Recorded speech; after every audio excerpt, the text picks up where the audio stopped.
बैठल हवा धके माथा पर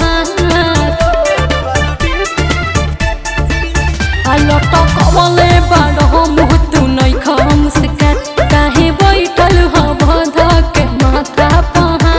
अरे ऑनलाइन लो अब न करब गम में डूबल बानी धोखा खा के।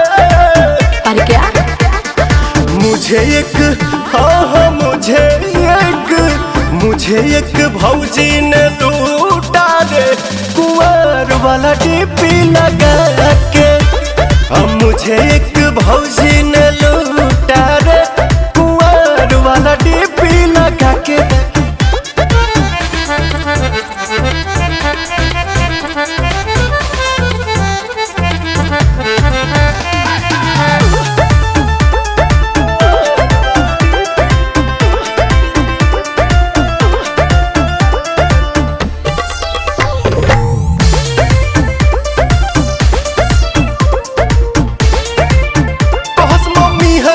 साथ न करस वीडियो कॉल पे बात तजात रली खिसियात फोनवा देत रली काट।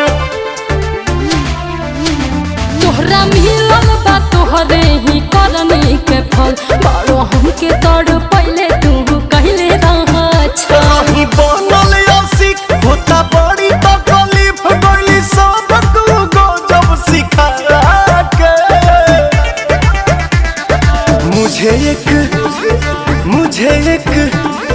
मुझे एक भौजी ने लूटा रे कुंवर वाला डीपी लगा के।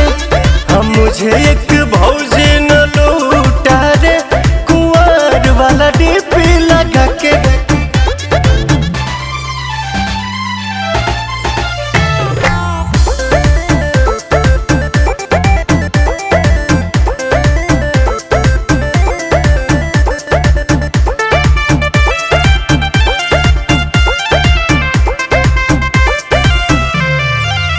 पीक में इनर के पारी बुराई कैसे करी तसैया वाला होके कैली धोखा धड़ी।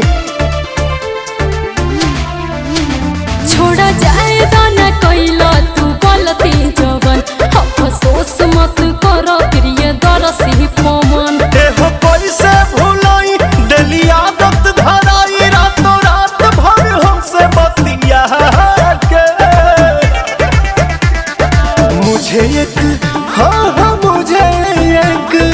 मुझे एक भौजी ने लूटा रे कुंवर वाला डीपी लगा के। मुझे एक भौजी